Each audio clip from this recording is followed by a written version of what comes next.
Here's Marvel Legends Shriek. We finally get a figure of her and we're getting closer to finishing up all the villains in Maximum Carnage. Now the only other main one that we have not gotten is Carrion. Come on Hasbro, when are you going to release Carrion? The figure comes with a very big piece of BAF such that the BAF takes up more space on the clamshell. Here's the side of the box and it really looks like Mystique more than Shriek. Here's the back of the box with a short bio and a picture of the rest of the wave.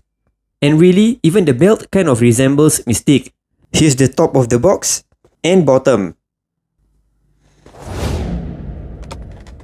Here's the figure on the in tray. The cardboard at the back is really just some random design, I guess. And there's a separate piece for... There's a separate piece of clamshell for this back armor of Armadillo. There. The BAF piece really takes up a big amount of space on the in tray. Let's get the figure out. Here's the figure out of the packaging. The figure comes with a pair of straight finger hands, gripping hands, fists, and a BAF piece which is the Armadillo's torso. At first I thought there was missing paint on the hands, but it turns out it's meant to be like that the right hand has some black paintwork and the left hand does not. The figure has a bracelet and belt which looks to be made from the same grey plastic material. Her appearance follows closely to her appearance in the Maximum Carnage storyline. Her hair is actually different from the comics. In the comics, she is usually drawn with a long fringe that goes to the side, but this figure has bangs instead.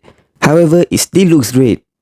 The earrings are sculpted below the ears. Doesn't really look great as it kind of blends in with the head, but I guess it is difficult to make the earring a separate piece. The black paintwork along the chin could have been a bit better for mine. On the right of the face, it doesn't reach the earrings, and on the left, it bleeds into the earrings a bit. The eyes are painted well at least. The jagged design near the shoulders is similar to the comics. There's actually a tear on the sleeves, but because there isn't any sculpt on the edge of the sleeves, the edge looks kind of messy, like there's a QC error instead of looking like a tear. From waist downwards, it's all just black. Luckily, they didn't give her heels, otherwise it would be difficult to make her stand. For articulation, the head is able to look down a lot, but can't really look up because of the hair. The hair even affects the rotation of left and right. It ends up looking downwards a bit if you turn it to the right.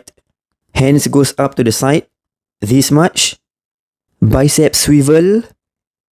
Now this is a new one, double hinge elbow joint, pinless, and it really bends really well.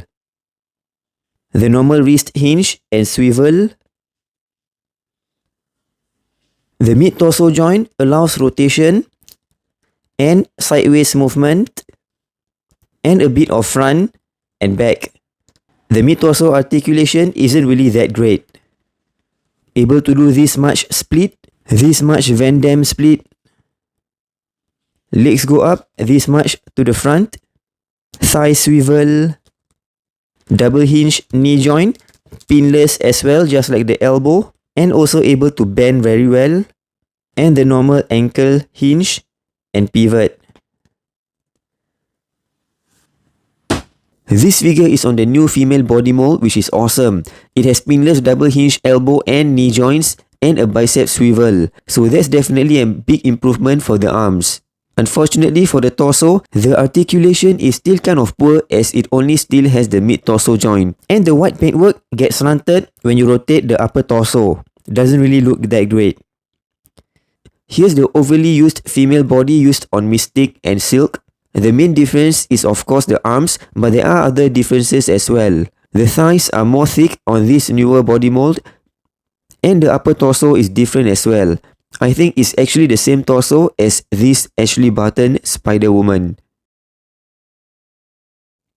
And here's Jessica Drew Spider-Woman, which is really on the more thick body mold. Here's all 5 of them together, they are about the same height. And here's some of the Maximum Carnage crew. I think she fits in perfectly. This Shriek figure is a great figure. The appearance of the character is close to the comics, and it is definitely great that she is on the new body mold. It would have been better if we got some sort of energy effect which is specific to her, just like how we got those energy effects for Havoc from the Bonebreaker BAF wave. The maximum Carnage lineup is almost complete. Now I think we're only left with Carrion. Thanks for watching. Do check out my review of the bootleg retro Spidey over here.